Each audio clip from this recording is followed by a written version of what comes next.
Welcome back to another episode of the Brewery Explorers. My name is Noah Jones, and I'm here with my two favorite craft beer snobs, Eric Burgasser and Blake Longfellow. Hey. Today we are recording at the beautiful Cincinnati Nature Center, who asked us to come and record a podcast at their Hoots and Hops event. And before we get underway, I think our dear listeners deserve to know that I will be starting a position in the marketing department at Cincinnati Nature Center next week. Okay, let's start this show. Today, we're speaking with several people, including breweries and members of the Cincinnati Nature team. Currently at the table is the Engagement and Events Manager, Laura Whalen. How are you today, Lauren? I'm doing great. Thanks for having me. We are really excited to be here and to talk to you. Tell us a little bit about the Hoots and Hops event. And I understand that it started in 2013, but tell us a little bit about the background of why it got started. Yeah, absolutely. So Hoots and Hops is an event that we've been doing since 2013, obviously with some gaps, in those weird COVID years when we couldn't do large events. But other than that, we've done it consistently every single summer. It's our big summer fundraiser. So we used to have it 2 times a year. We've scaled that back to 1 time a year, but we love this event. It's a ton of fun. We have 5 local breweries that come out. We have restaurants that donate food bites, food trucks, live music. It's a really big fundraiser for us as well. So the money that we raise from this event allows us to, fund all of our really important conservation work and maintain our property and our trail system. So it's an important event and it's a huge community builder for us as well. Gotcha. I think I'm starting to hear a sound check. You've got live music here too, so That's really awesome. Talk to us a little bit about the conservation effort. I know that that's the mission statement and the huge reason for this beautiful nature center to exist. Talk to us a little bit about what conservation is and why it's so important. Absolutely. So our mission at the Cincinnati Nature Center is inspiring conservation. We manage almost 2,000 acres of property. So we have close to 1,000 acres here in Milford at our Row Woods location and close to 1,000 acres in Goshen at our Long Branch Farm and Trails location. And, obviously protecting almost 2,000 acres of land isn't cheap and it takes a lot of labor as well. So, to be able to do things like growing and propagating native species and having a plant sale and removing invasive species and, all that other stuff that we do that goes into that requires money. And so that's why events are, a huge important thing for us. What are some things that us 3 could do that is supportive of that idea at home? Absolutely. So a big thing that we try to promote here is planting of native species. So that's kind of, something that's gotten a little buzzy recently, but it's something that a lot of people don't know about. So, most people grow a plant or 2 in their yard, but you typically get that from, a big box store. So something that we've tried to educate people on is the value and importance of growing species that are endemic to our region. So they are, from Ohio. And the reason that's important is because those species, quote unquote, grew up with the animal species that we have here, right? So our pollinators rely on those native species like milkweed. We, of course, we have monarchs that couldn't exist without common milkweed. So that's something that we've really tried to promote to people. Plant these native species in your yard. They're just as beautiful as the ornamentals that you get from big box stores, but they're actually a lot lower maintenance because they're adapted to our region and our climate, and they don't typically need supplemental watering or a bunch of TLC. They're good with just the dry, hot summer, just stick them in the ground and then kind of forget about them. So they're really low maintenance. They're beautiful. They help attract pollinators. It's just kind of a net positive overall. So that's something that we've really, really tried to promote. Our conservation team does awesome work. They go out and harvest seeds off of native plants, kind of all around our property. They propagate them at our Long Branch Farm and Trails location. They've got, a huge growing operation going on out there.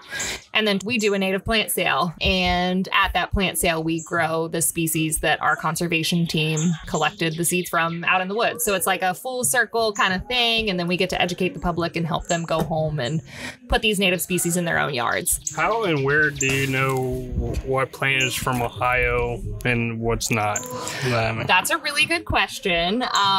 There's not a hard and fast rule. There's not a way to look at something and tell. But over time, you can kind of, learn species that are common around here. We've got things like coneflower, milkweed, Joe Pyeweed, things that are very common around here. We'll be back with Rhea Curlee, a program naturalist at the Cincinnati Nature Center. We're back with Rhea Curlee, a program naturalist at Cincinnati Nature Center. Rhea, first hard-hitting question. I can tell you're nervous. What is a naturalist, and what do they do? It is someone who teaches natural history. Okay, that's just the basics. easy. Yeah. One thing we know as a podcast is how hops are used in beer. Mm-hmm. But you're a naturalist. What we don't know is how hops are used in the ecosystem. Yes. Can you teach us? Yes, a little bit, actually, because hops is not a plant we grow or we, propagate or harvest here. Every plant serves a purpose. Well, let me go back to that. Native plants, especially. Invasives are a whole different story, but hops is a post plant for a lot of things. Not just, I know we're going to talk about the moths and the butterflies, but host plants are good for biodiversity, and that's what we want. So any type of plant that you can grow, maybe it's hops, that feeds, makes a habitat or breeding spaces for insects, butterflies, even small critters, is a good thing. Well, that's what we want. Blake is one of our expert home brewers. Maybe you start growing hops in your backyard. Absolutely. I thought they just go very tall, so you need a lot of space to grow hops. Yeah, it'd be interesting to see. I don't, since we don't grow hops here or at Have the you farm. ever thought about it? I'm not in charge of that. No, I bet I could talk our program manager into growing something because, if it's a host plant, then maybe. It's too bad that this is not a video podcast because the amount of eye raising that Blake just had was pretty significant. Because I could only imagine you guys have a brewery come get the hops and make a collaboration with you guys. Have you heard that we do work with a lot of breweries? And you don't know? We don't know. We don't know nothing. Oh, okay. So our pawpaw. Have you know about pawpaw? What's pawpaw? It is our native tropical fruit. Yes, it tastes like a combination of mango and banana. We harvest this. It's like custard. It's lovely. Some people have an aversion to it, but we've had a brewery make beer with it. Native persimmon. It's different from the persimmon that you buy in the store. It tastes like honey and caramel. It's a much smaller fruit and it's softer. So when it hits the ground, it's ready. That nature tells us it's ready, and it kind of splats. So you kind of, you gotta do, they've also, another company has made a beer with that one. Oh, spruce tip harvesting for gin, I believe, this year. Spice bush berries, rose hips. We work with a lot of people providing ingredients to make things for us. That's super, super cool. Yes. So one thing that I was really interested in is I got this newsletter sent to me. I guess that's one of the onboarding processes. And in the story that you wrote, they talked about how moths are fans of hops, similar to the three of us. Tell us the story as if we didn't know it. Okay, so that story came about because I had to write kind of like a blurb to promote Hoots and hops. And I was thinking of the title. What do Hoots have in common with hops other than an alliteration that's cute? And it actually has a lot to do with it. Owls eat some moths. I'm sure they're quite picky, almost like bats are, because there's flavors and things like that. But also, if we don't have these host plants, then we don't have these caterpillars. And this is the same for birds. Birds eat a lot of caterpillars. They also feed their babies caterpillars. But if we don't have these host plants, we don't have these spaces for butterflies, moths, other insects to lay their eggs onto these host plants. And then their caterpillars eat the host plant, get really big. I'm sure as a kid you've seen the stages of caterpillars. They go in and they pupate and then they turn into whatever they're going to turn into. So we drink the beer, we need those plants, but also so do the moths and the caterpillars and the owls. Gotcha. So it's just trying to connect all of them. Yeah. And the beauty of being a naturalist is we don't always know all the answers to everything out here.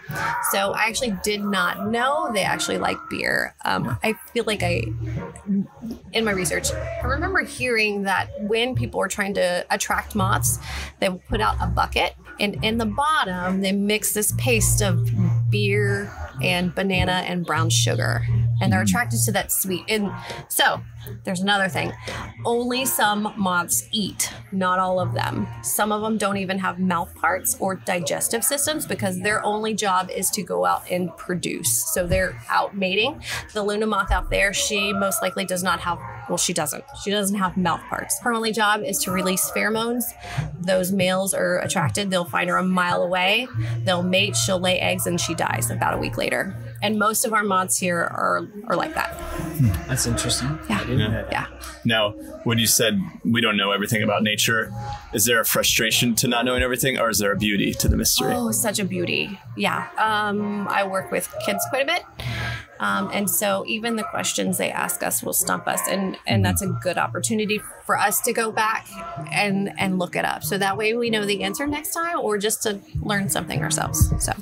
Gotcha. Yeah. Well, thank you so much for sitting down with us, Rhea. Absolutely. With us during that Hoots and Hops event. Listeners, please continue to support the adventures of owls and moths as they need hops and other plants to survive. Just like us. Yeah. We have two really cool breweries, although one is a cidery that we're speaking to, but we are very excited for you guys to hear our shows.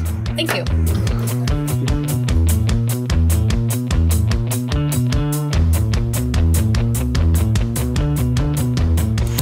Welcome back. At our table is co-owner of Northwood Cider Company, the only dedicated cidery in Cincinnati.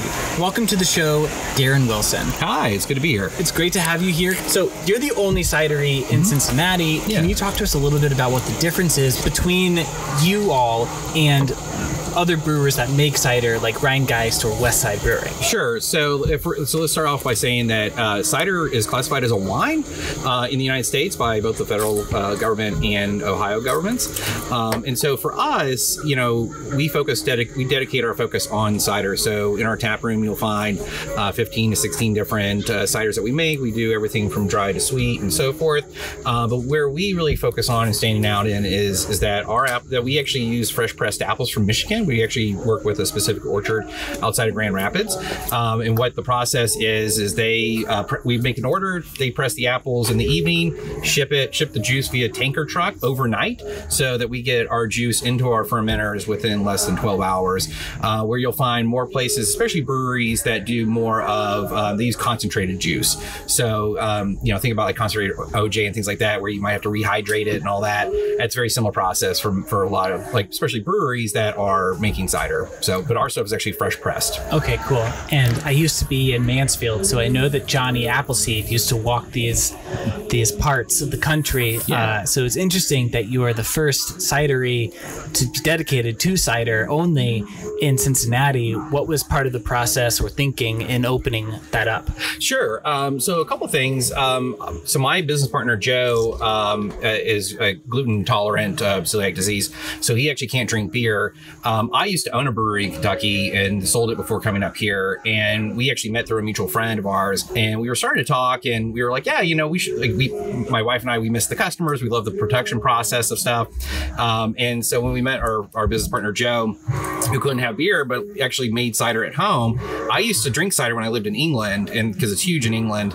And we realized, oh, wait, there isn't a dedicated cidery here in the region. And so that's how we ended up getting started. So, and actually, fun fact about our location, the reason why we're in Norwood is because I have a student of mine at the time was living in Norwood, and he had asked me if I was going to ever start a brewery up again. And I go, yeah, I'm actually in the process right now of doing a cidery. He goes, ever thought about considering going to Norwood? And so one of the reasons why we're in Norwood is because I had a student of mine at the time that was from Norwood and had recommended us in starting up there. So that's awesome. Well, you had mentioned that there was a co-owner of yours with gluten intolerance, and that's interesting.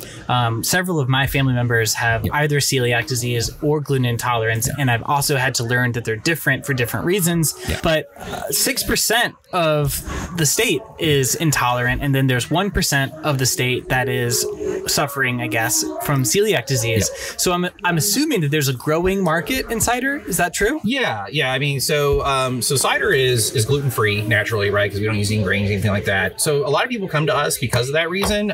So we partner with different vendors and stuff that make say gluten free cookies, gluten free foods. Like if you have a food truck at our facility, sometimes they'll come as well. Also, cider is vegan. I mean, I know beer can be vegan as well, but we're kind of with beer, and I guess with cider too, is when it doesn't doesn't become vegan is when you're using things like isinglass and other, clarifiers that, like say from fish guts. We don't use any animal products as well. So we're also vegan as well for all of our products. Yeah. We're at an event. It's called Hoots and Hops.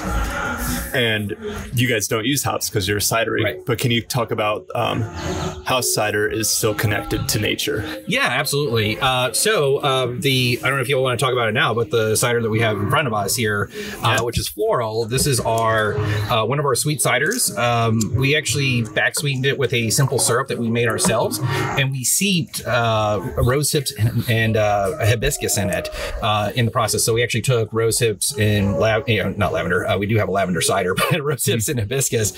We seeped it in mesh bags with the simple syrup and then added it on the back end. So that's where you get like the red color and a little bit of the flavor from it and things like that. So a lot of our ciders are made with floral, different botanicals in the area. We have made a dry hop cider before as well. So we do work with hops a little bit too. Nice. Yeah. So we'll do it on the back end with the dry hopping. Yeah. We have a cider called Solstice, and the herbs for that one are actually from Xavier University's community garden. We've had a test batch of cider recently that was a sour cherry, and those cherries actually came from our head cider maker's garden. And so we do a lot plant-based stuff. Yeah. So one time I made a cider one time. So and all I did was throw yeast in and let it go. Yeah. So what's the process you guys do when you make a cider? Yeah. Do you how do you put the flavors in? Because we have a little, I'm from Troy, and we have this little orchard out near Miami East. I picked up the cider because I had heard one time you do not make cider out of store cider because there's a lot of bad stuff in it that can affect the yeast and stuff like that. Yeah, so you typically don't want to use store-bought cider is because they have sorbates and stuff like that actually kill or hurt the yeast production in the cider. So it's like making wine. So for us, most of our ciders are we ferment down to dry, and then if we want to back sweeten it with anything, that's when we'll add in say cherries or blood oranges, things like that, to add the sweetness to it and add the flavor to it. But there are times where we actually co-ferment with other fruits. So for example, we have a cider called HLA that was co-fermented with cherries and raspberries, and that one is called HLA. It's called Happy Little Accident because when we first started the cidery, we were using IBC totes. And so we had made a cider down to dry, then we added cherries and raspberries on the back end in this tote, and then we put the tote in our cold room to cold crash. And we made a complete mistake and did not realize that we forgot we needed to put sorbates in there to kind of, stop yeast reproduction. And and by the next day when I walked in, I opened the cold room, our IBC tote had expanded, like it was in a metal cage, and the metal cage had expanded to the point where I eventually had to take a sledgehammer to the cage to, get it back down into a shape that I could get it out the cold room door. But you can co-ferment with, different fruits, botanicals, things like that on the front end, or you can add them on the back end. What we do is we also filter all of our products.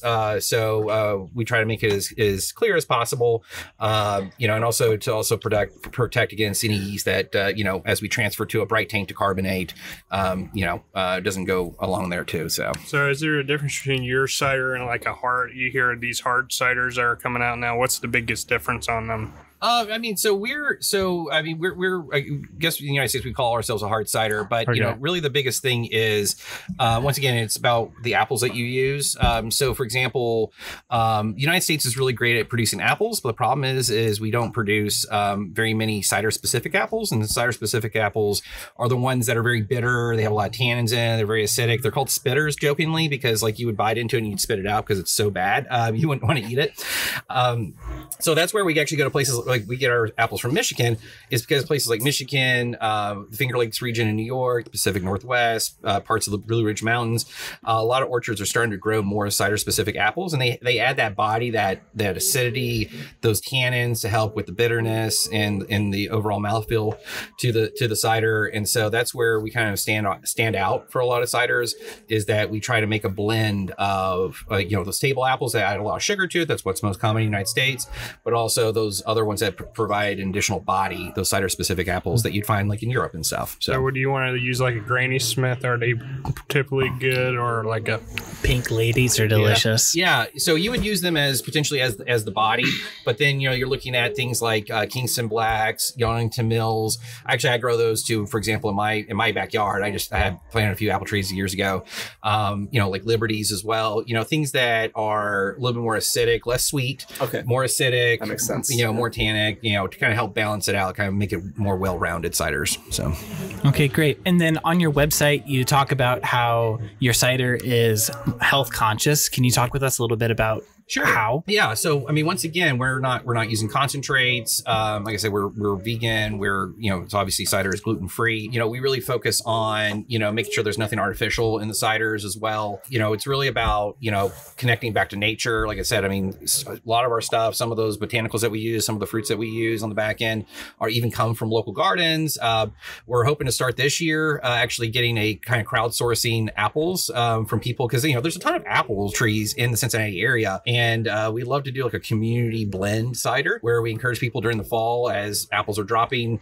They bring them to our tap room. We'll grind them, we'll press them, and then start making a cider out of it. You know, just the crab apples or whatever, you know, falls into people's yards, you know. So that is so cool. Yeah. So we try to be as, you know, local as we possibly can. So you're saying I could have a cider diet where I drink cider and I lose all my weight and I'm like, no, I can't promise that.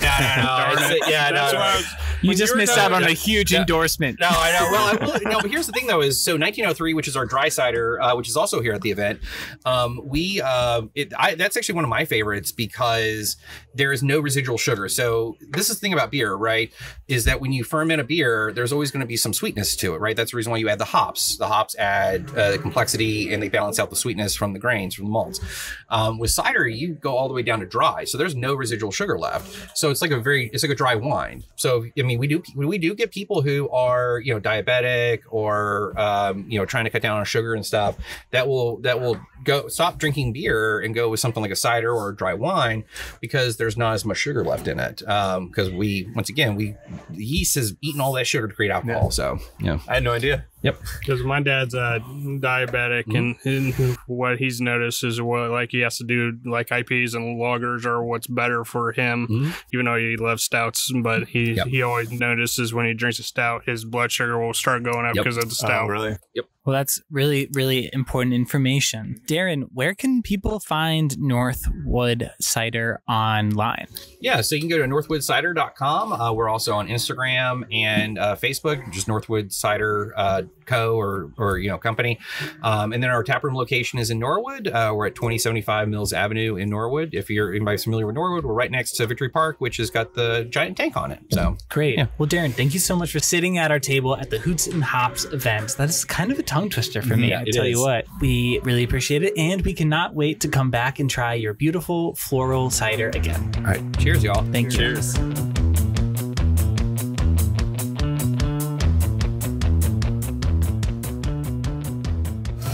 And we're back with Brock Lusch, the events coordinator at Dead Low, here at the Hoots and Hops event. Welcome to the show. How are you doing today? Thank you. I'm doing great. I mean, this is a beautiful night to be out pouring beer, and just being able to mingle with everybody out here. Yeah, I agree. I mean, again, I don't work for Cincinnati Nature Center yet, but give it a week. Give it a week, and literally that will be a lie. But I think it's a gorgeous place, and I am thrilled to get to call this place my new employer. Yes, thank you, Eric. Just talk to me for the rest of the night.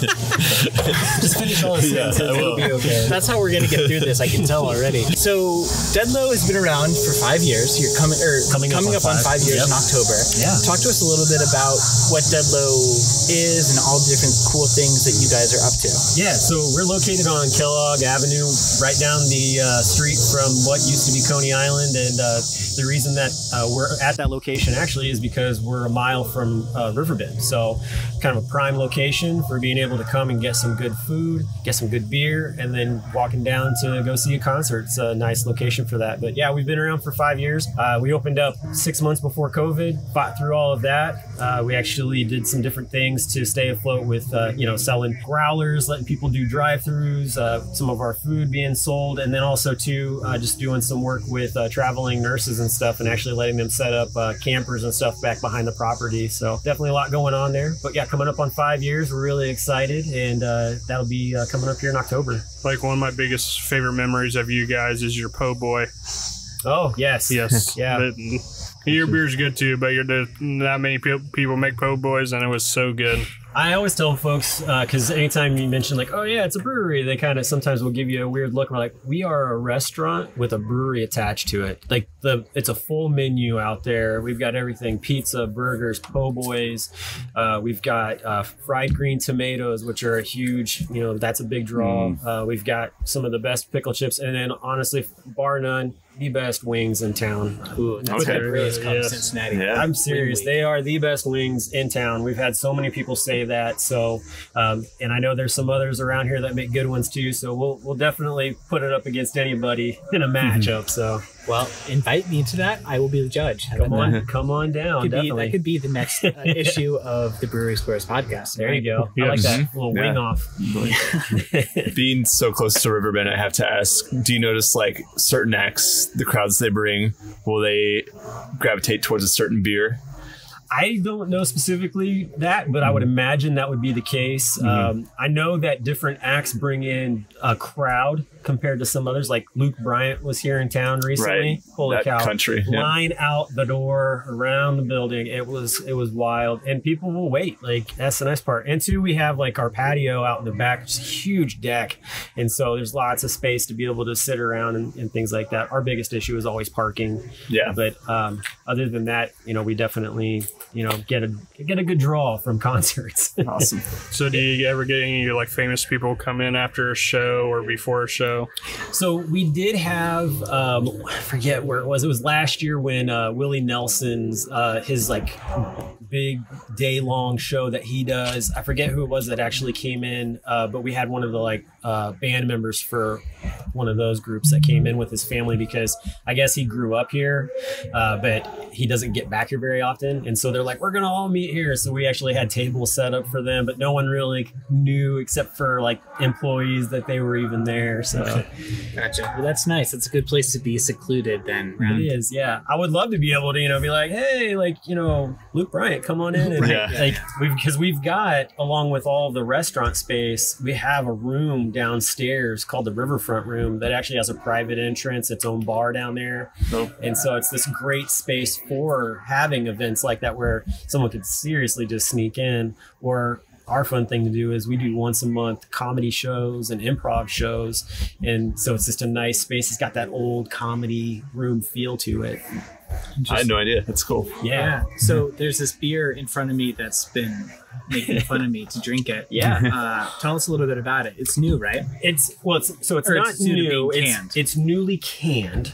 So this is our Haze Between New England IPA. Comes in at 7.3 ABV and 50 IBUs. This is a very tropical, citrusy flavor. It's very hazy. It definitely holds to that name. It's super smooth. I find it to be it's got a real creamy feel to it as well.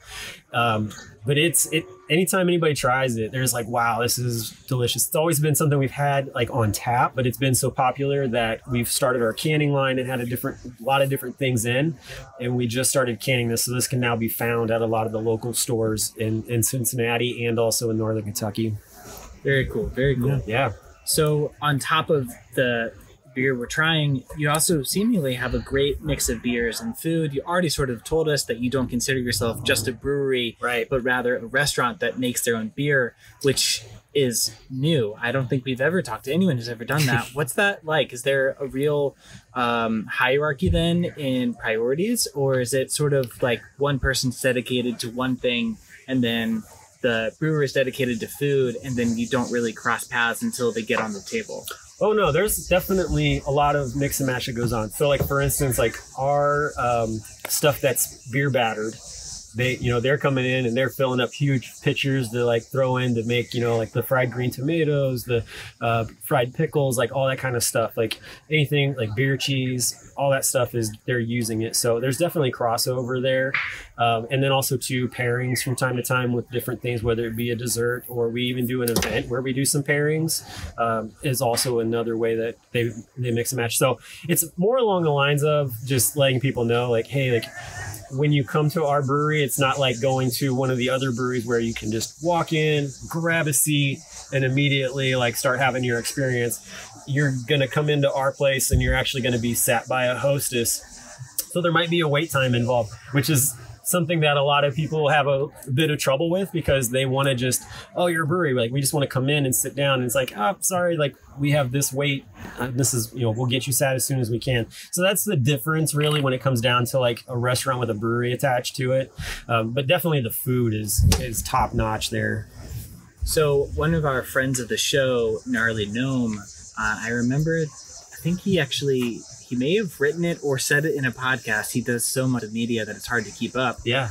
But he said that he could see every restaurant in Cincinnati becoming a brewery. Do you agree with that? Or do you think there are difficulties that you are sort of the first person to be able to see the difficulties that you wouldn't recommend that? I think it really just depends on what the layout is of your space and how that would work out. I don't know that every restaurant could become a brewery, partially because of the fact that if you look at what it takes to brew beer, I mean, let's take, for instance, like Brink, okay? They're a small, area right there in the north side. And for them to, do a restaurant inside of there, it would probably be really hard for them to do that. Rheingeist is so big, like they might be able to pull off doing something like that. But I mean, even with, having like their thing that they have, like there's hurdles involved in that. I think you got to make a choice up front on what you're going to do and you run with it from there. For us, it worked really well because we were an event space prior, so we had the kitchen and everything, and so it was a really easy move to just have a full restaurant and then have basically build the brew house right outside and attach that to it. Gotcha. Cool. So we're at this Hoots and Hops event. It's hard, man. I know. Which order is it going to be in? I just want to I've been asking every brewery, cidery this. How are you guys connected to nature? How are we? Okay, yeah. So that's actually a really good question. I like that. So for us, if you walk into the brewery, actually around the bar, there is a picture of some wood and a whole area of wild grown hops. And when you're sitting at our bar, you're actually sitting around that wood. It's reclaimed barn wood that they had on one of the owner's properties, and we used it to actually wrap the bar with. So when you walk in, you'll see that the I-beams that are in like the sunroom that go out towards the patio, the beams are actually wrapped in it as well. But yeah, like that's basically kind of like our main connection. Also too, Deadlow is actually a river term. Back in the day you had these riverboat captains going down and they're throwing out lines with lead bottom on it, lead bobber, whatever it was. They throw that sinker out, and based on the level, it'd be like Mark 1, Mark 2, which Mark 2 is actually where Mark Twain got his name, because he kept hearing that all the time. And then there's Deadlow. And Deadlow is the lowest possible water level that a boat can still stay without running aground. So that's the other connection to nature we have. Yeah. Awesome. Great answer. Well, Brock, thank you so much for joining this quick segment of the Hoots and Hops edition of the Brewery Explorers Podcast. I very much am looking forward to Wing Week and trying your wings and testing it out. Before we let you go, how can our listeners find your stuff online? Yeah, so definitely if you put in Deadlow Brewing, you'll find it anywhere on Facebook, Instagram, Twitter. We've got all our stuff on there. Also too, if you go on Eventbrite, that's where you can follow on there to get announcements for the different events that we do. And our lovely marketing director, Jessica, is really awesome at posting all that stuff. And we're very active in communicating when people send us messages. So that's the other great way that you can always get in contact with us. Great. Well, thank you so much. If you enjoyed this show, please share it with your drinking buddies. The Brewery Explorers is hosted by Eric Burgasser, Blake Longfellow, and me, Noah Jones. Our video is edited by Eric Burgasser. I also produce this podcast. We have social media, and we'd love to connect with you. You can find us at Brewery Explorers on Instagram and Facebook. Type in www.breweryexplorers.com to visit our website. The Brewery Explorers Podcast is a part of the NoJo Creative podcast family. Thanks for tuning in. Cheers.